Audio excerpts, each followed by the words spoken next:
Leo ni siku njema ambayo Mwenyezi Mungu ameweza kutujalia ili tukaangalia haya ambayo yafuatayo. Nataka kusema kwamba kuna maneno ama kuna vipindi kadhaa Yesu alipokuwa hapa duniani katika mwili aliweza kulisimamia. Na jambo la kwanza tulimuona akiwa ni mtu wa maombi. Alikuwa anaomba sana. Maandiko yanasema ya kwamba alikuwa anatoka asubuhi na mapema, anaenda mahali ambapo hakuna makelele mingi na akaweza kumuomba Mungu.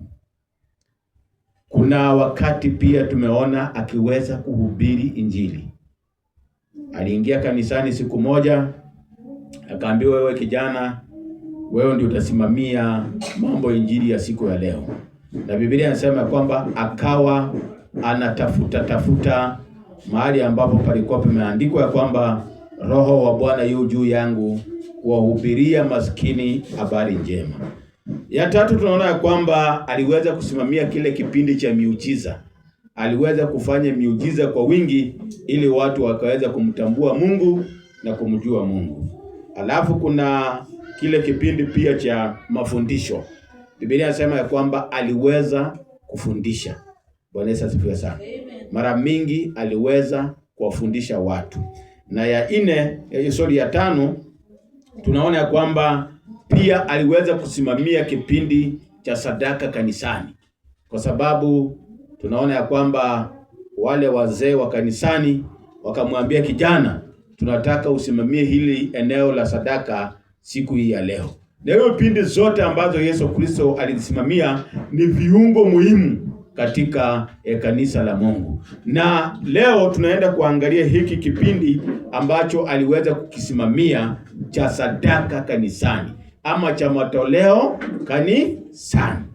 Yaani unaweza kuwa ni mzuri kwa kuimba, unaweza kuwa ni mzuri kwa kuabudu, unaweza kuwa ni mzuri kwa kuhubiri, unaweza kuwa ni mzuri kwa kutenda miujiza, lakini katika hili eneo la kutoa sadaka mukakosana na Mwenyezi Mungu katika eneo hilo.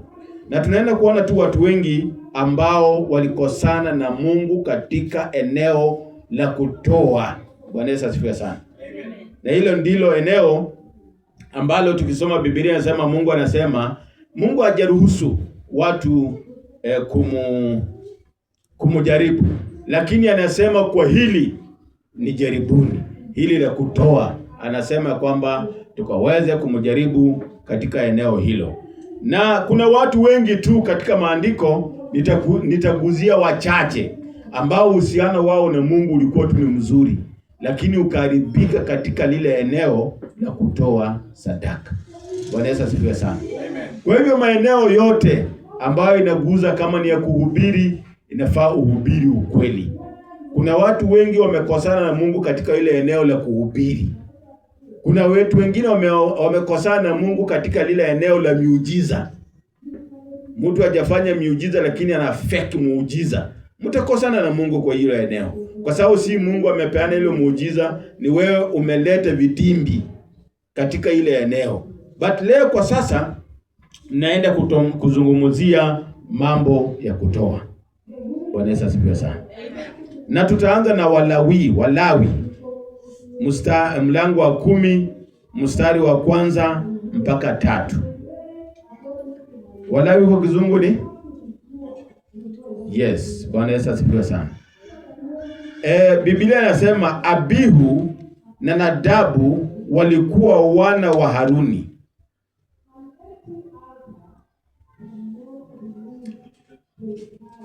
Leviticus chapter 10 verse 1 to 3. Abihu na Nadabu walikuwa wana wa Haruni, walikufia eneo la sadaka baada ya kuwasha moto wa kigeni. Bwana Yesu asifiwe sana. Ati Abihu na Nadabu walikuwa wana wa Haruni.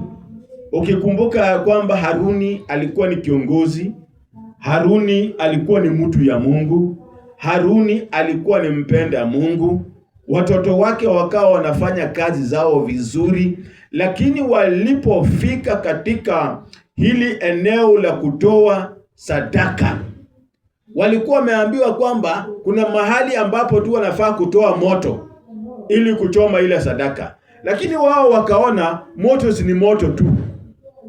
Wakaenda wakachukua moto wa kigeni, moto usiofaa, wakaleta katika madhabahu ya Mungu. Wakawasha nao ule moto ambao Mungu alikuwa amekataa. Kwa hivyo wakawa wamefanya makosa katika lile eneo la kutoa sadaka. Mambo yote walikuwa sawa, lakini hapa kwa kutoa sadaka hawakufata mipangilio ya Mungu. Kwa hivyo Mungu aliweza kuwaondoa, waliweza kufariki katika hilo eneo la kutoa sadaka. Bwana Yesu asifiwe sana. Kwa hivyo haya maeneo ni maeneo ambayo inafaa kuangaliwa kwa makini wakati tunapoyatekeleza. Kuna watu wengine ambao pia uhusiano wao na Mungu ilikuwa ni nzuri, lakini uliharibika lile eneo la kutoa sadaka. Matendo ya Mitume 5 kuanzia 1 mpaka 11. Matendo ya Mitume 5 kuanzia 1 mpaka 11. Mimi ninaguzia tu. Nasema Anania na Safira, uhusiano wao na Mungu ulikuwa mzuri, uliharibika eneo la kutoa sadaka. Ukisoma Matendo ya Mitume 4 pale mwisho, utakutana na mtu mmoja ambaye aliuza shamba lake na zile fedha akazilete katika huduma ya Mungu, na likaonekana ni jambo nzuri. Watu wakashangilia, watu wakafurahi, mpaka akaitwa mwana wa faraja. Bwana Yesu asifiwe sana. Basi Anania na Safira walipoona jambo lile, wakaona ni jambo nzuri. Wao wakasema hata hao wanaenda kutoa sadaka. Wakasema kwamba wanaenda kuuza shamba yao na fedha zote wataleta kwa kazi ya Mungu. Lakini walipouza, kwa macho yao zile pesa zilikuwa ni nzuri, zile pesa zilikuwa ni nyingi. Kwa hivyo wakakata sehemu wakaacha nyumbani, wakakuja na ile sehemu nyingine kanisani. Akaulizwa na mtumishi wa Mungu, je, hizi fedha mlizouza nazo shamba mumelete zote? Wakasema ndiyo, tumelete yote. Wakawa wamelete mambo ambayo yasiyofaa katika hili eneo la sadaka ama katika hili eneo la matoleo. Kwa hivyo wakaambiwa na mtu wa Mungu, hamujamdanganya mwanadamu, mmemdanganya Mungu. Bwana Yesu asifiwe sana. Wewe imagine unaleta pesa kanisani, unaona unapatia wanadamu. Kwa macho yako unaona wache niwapatie wakule. Kwa macho yako unasema wache niwapatie wasaidie.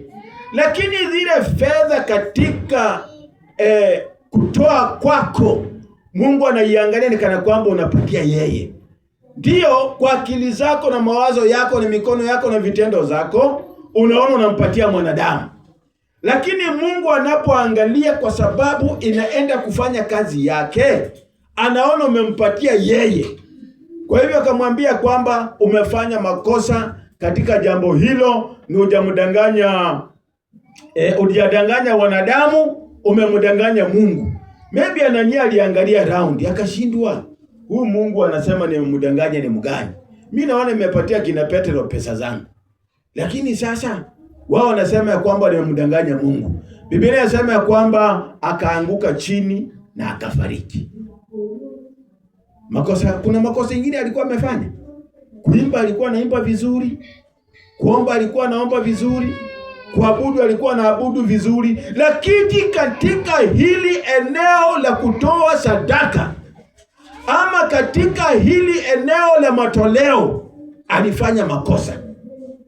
alifanya dhambi, alifanya yasiyofaa.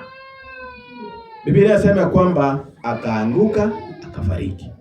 Masaa matatu baadaye, Biblia ndivyo inavyosema, bibi yake akaja na hana habari. Akamuuliza, je, zile fedha mulizolete zilikuwa zote? Yeye kwa kutojua akasema ndio. Kamwambia, imekuwaje nyinyi kushirikiana ili kumdanganya Roho wa Mungu? Wale waliomzika mumeo miguu yao iko hapo milangoni, na hata wewe watakuchukua. Bwana Yesu asifiwe sana. Kusikia maneno yale, Safira naye akaanguka akafa. Ilikuwa katika eneo gani? Ni hili eneo la matoleo. Hii eneo ya matoleo watu wengi wameipuuza, lakini ni vigezo muhimu katika kuabudu Mungu. Mungu huwa angalii fedha zako. Mungu haangalii pesa zako.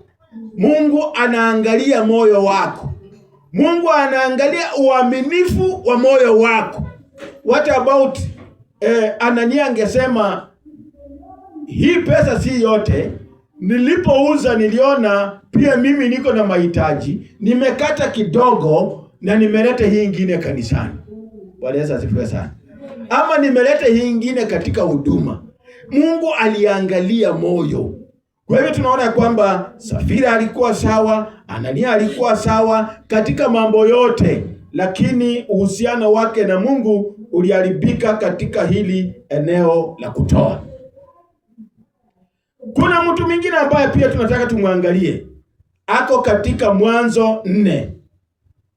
Kuanzia hapo kuendelea, utamkuta Kaini. Kaini, uhusiano wake na Mungu ulikuwa mzuri, uliharibika eneo la kutoa sadaka. Bwana Yesu asifiwe sana. Kaini mambo yake na Mungu ilikuwa sawa. Kaini walikuwa naongea na Mungu sawa. Lakini sasa ikafika kipindi cha kutoa sadaka. Kaini akaenda akachukua mazao, tena si yale mazuri. Yale yaliyokuwa mabaya, yale yalikuwa yameozaoza. Hayo ndio alilete mbele ya Mungu. Na jambo lile likaonekana mbele ya Mungu si sawa. Lakini Abeli akaangalia katika wanyama wale, akamchagua mnyama mmoja aliyenona, mnyama mzuri, akamuleta mbele ya Mungu. Na uhusiano wake na Mungu ukadhibitika katika eneo hilo, mpaka likalete wivu ndani ya ndugu yake. Bwana Yesu asifiwe sana. Umeitoa sadaka mpaka watu wakaona wivu. Bwana Yesu asifiwe sana. Mimi kuna mama moja hapa namjua, nilienda kutembea huko kwao. Unajua ni vizuri kutembea, unajifundisha. Nikaona vile amevalisha watu wa kwao. Bwana Yesu asifiwe sana. Mpaka mimi nikaona wivu, nikaona si hata mimi ni pastor yake angenivalisha hivyo. Bwana Yesu asifiwe sana. Bwana asifiwe. Amen. Kwa hivyo ili eneo la kutoa ni eneo muhimu. Hata unapotoa kwa ajili ya ndugu zako, unapotoa kwa ajili ya dada zako, unapotoa kwa ajili ya ndugu zako. Unajua kuna baadhi ya watu akitaka kutoa, hatoi ile the best, hatoi ile nzuri, anatoa ile ambayo si nzuri. Unajua kuna mtu mwingine nguo yake inaweza kuwa ni nzuri, lakini sasa atoshei ndani. Kwa hivyo ni nzuri, baada anaipenda, haendi kuongeza kiraka, kwa hivyo anaitoa. Huyu ameitoa kwa roho safi. Mimi kuna kazini yangu moja alinipatia manguo mingi sana. Nikaenda nayo nyumbani. Mama akaikagua polepole, akaikagua, akaniambia ndatupa hivi vitu, sitaki hapa.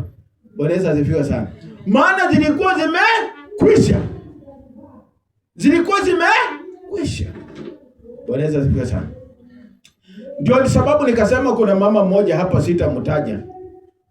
Yeye anaposhona nguo, anachukua material kama 3-4, anashonea ndugu dada zake zote zimefanana pamoja na yeye. Kama ni kiatu yani the best. Ili ile kitu inamfurahisha ndio anaenda anatoa kwao. Bwana Yesu asifiwe sana. Hiyo ndio Mungu anapenda, na ndio sababu mnaona watu kama hao Mungu anawabariki. Bwana Yesu asifiwe sana. Mwingine anazaona anatoanga lakini Mungu ambariki. Wewe imagine unatoa nguo yenye imeraruka. Nguo hivi. Unajua siku moja tulienda kutembelea children's home hapa Kabete.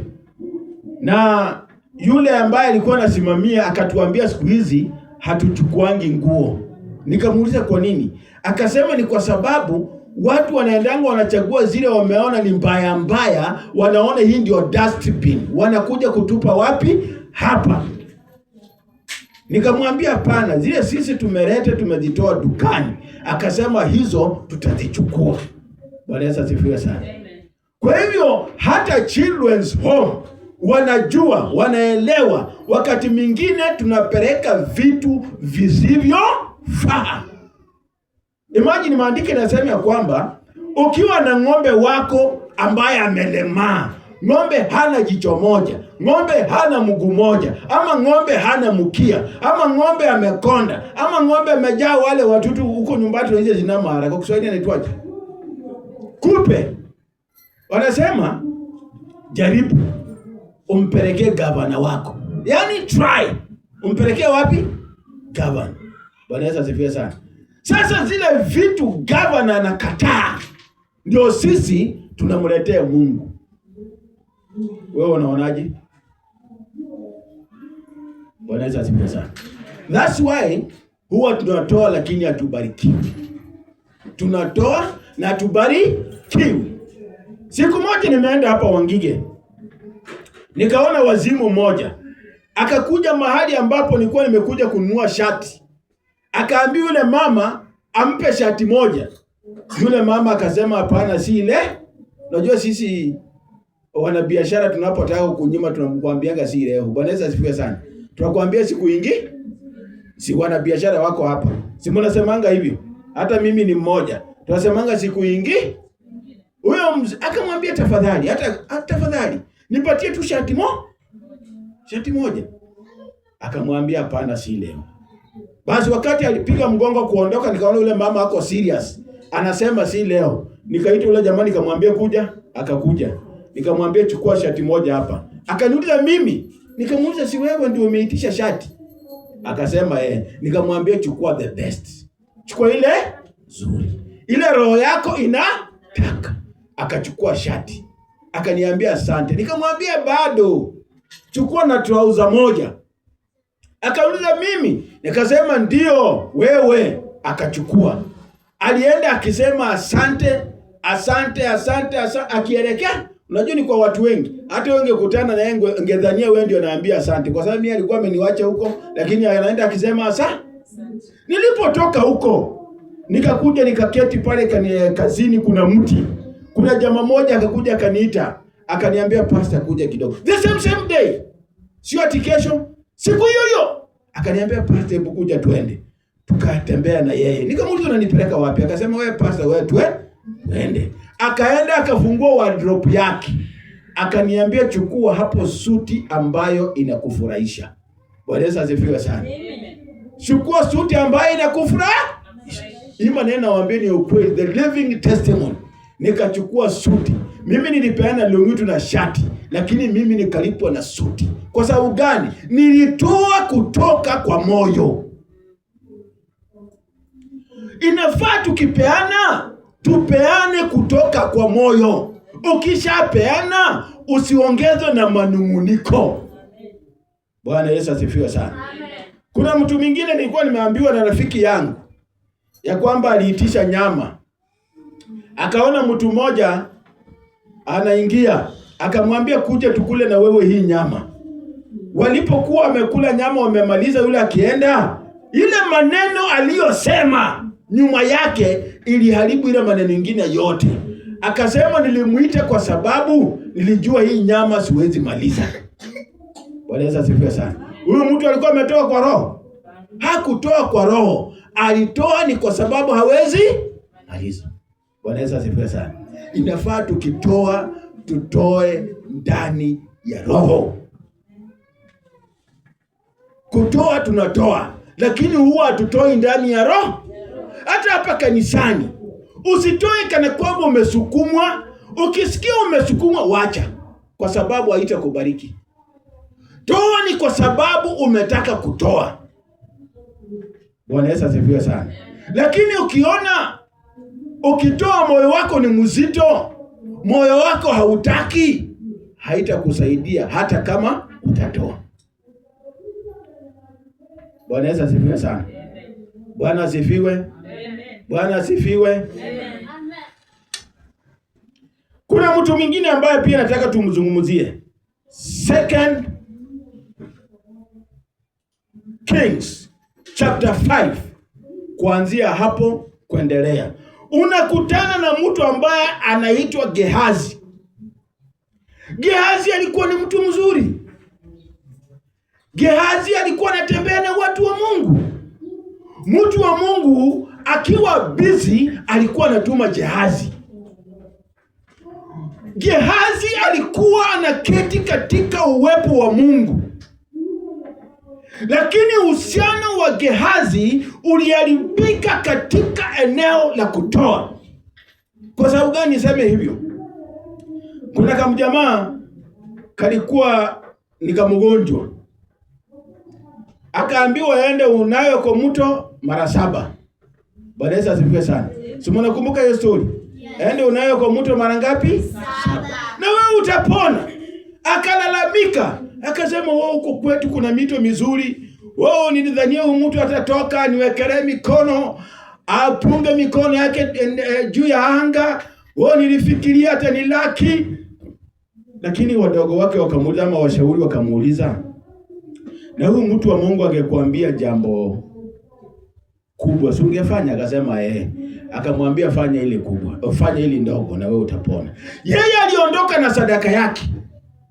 Lakini alipopata uponyaji ndio alileta ile sadaka, kumaanisha kwamba anakuja kulipia uponyaji. Mtu wa Mungu akamwambia sadaka leo sitachukua. Kwa sababu alielewa, ataenda akisema alinunua uponyaji katika nchi ya Israeli. Mtu wa Mungu alielewa hilo, akamwambia tuchukue sadaka. Wakati alikuwa anaenda, Gehazi akajiita kama mkutano. Akasema bwanangu amewacha hiyo mali yote, mimi sitakubali. Akakimbia mbio, akaenda akamwambia bwana wangu amefikiwa na wageni saa hii.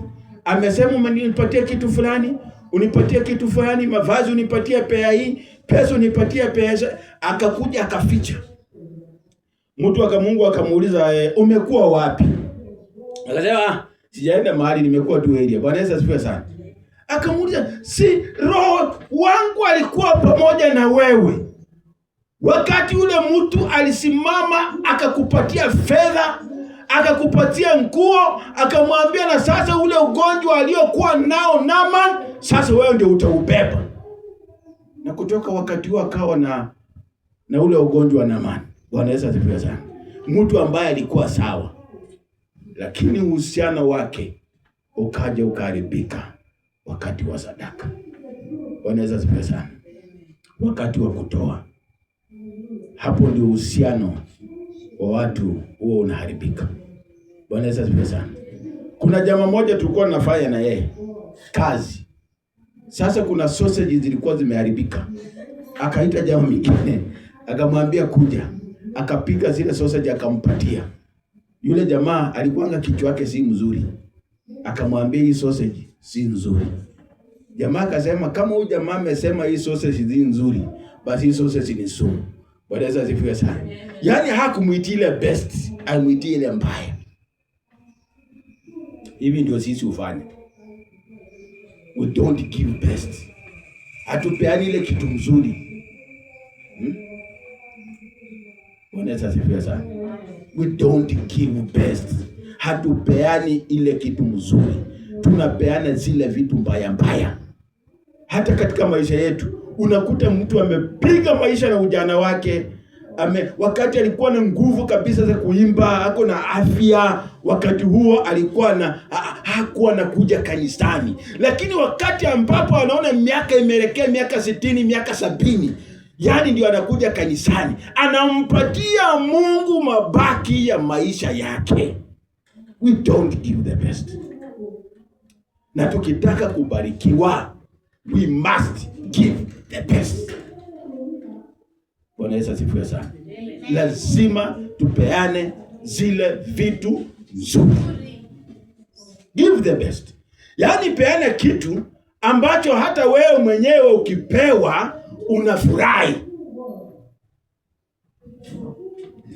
Hata wewe mwenyewe ukipewa unafanya nini? Unafurahi.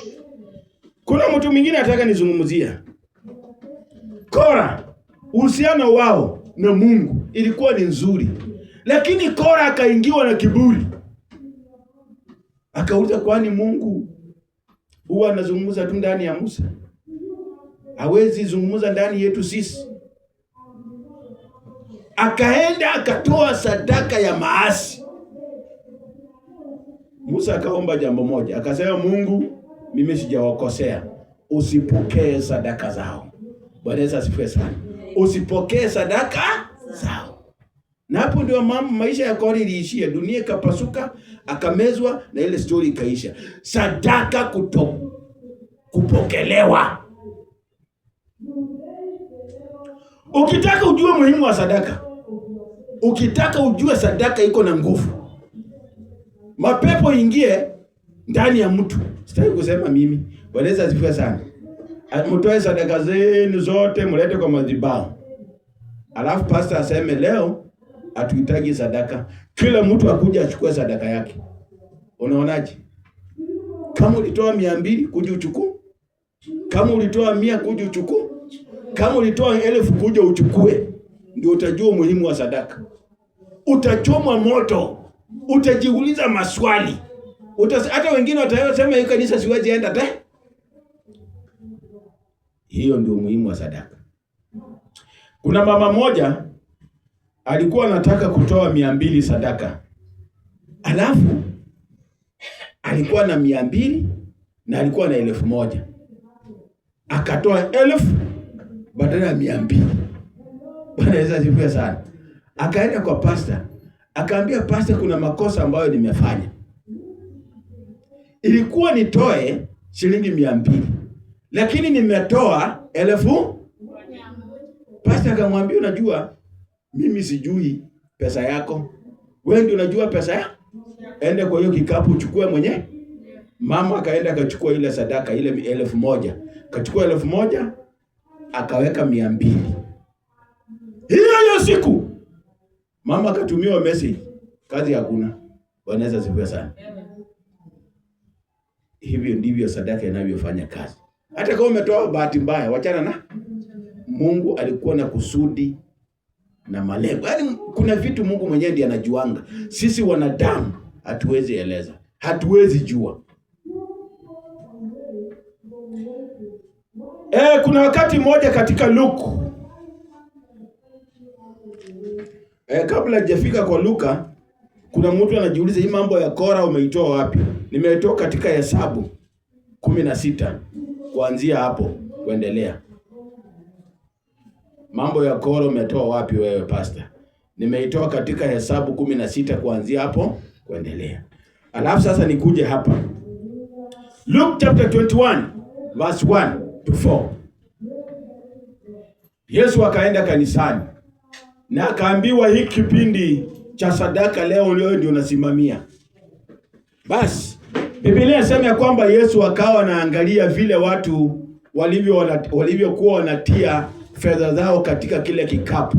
Akaona matajiri wametoa katika utajiri wao. Mwingine anatoa tu anakuja anaonyeshana pale.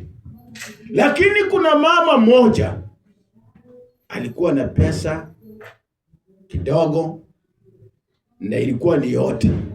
Akakuja akatumbukiza pale. Ilibidi Yesu Kristo asimamisha ibada.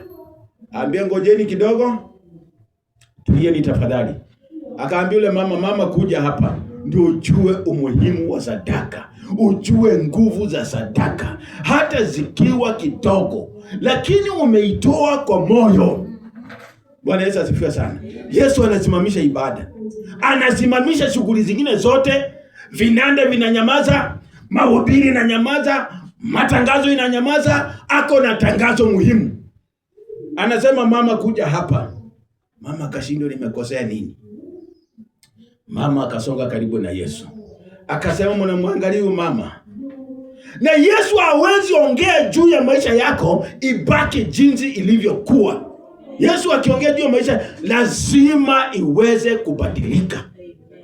Bwana Yesu asifiwe sana. Amen. So mimi nataka kuamini baada huyu mama kutoa, baada ya Yesu Kristo kumzungumzia, maisha yake ilibadilika. Alisema mama kuja hapa. Mama akakuja. Akasema mnamuona huyu mama? Watu wakasema ndio. Akasema katika umaskini wake ametoa vyote alivyokuwa navyo.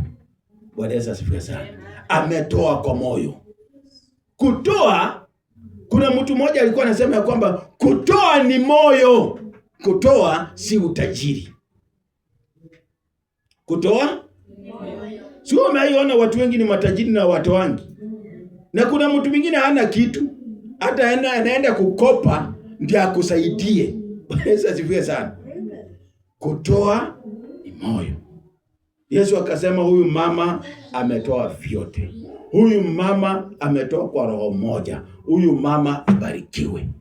Bwana Yesu asifiwe sana. Wewe unadhania Yesu anataka kukubarikia ubaki hivyo?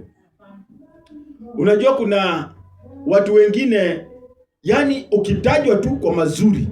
Kwa ufupi, kwa mfano jamaa mwingine alikuwa alionekana akikula githeri kwa laini ya kupiga kura. Mnamkumbuka yule jamaa? Alafu Uhuru akamkaribisha State House. Kumsalamia tu, watu walianza kumpatia vitu. Bwana Yesu asifiwe sana. Kuna mmoja alisema alimpatia plot. Sijui kuna mmoja alimpatia nini. Watu wanaanza kukupatia vitu. So baada ya Yesu kuongea juu ya mama, najua watu walianza kufanya kazi yao ya kulete vitu. Na ukiona mtu anakusaidia wakati yeye mwenyewe ana struggle, tunasemanga hiyo si kutoa, hiyo ni kujitolea. Toa mpaka moyo wake. Toa mpaka nafasi yake.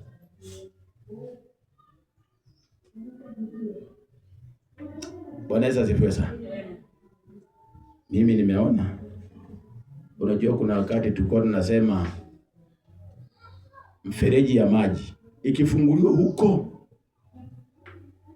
maji ikiisha kwange imeisha. Bwana Yesu asifiwe sana. Amen. Ndio mambo ambayo Mungu alitaka nizungumze siku ya leo. Na naona imeisha. Mungu awabariki sana.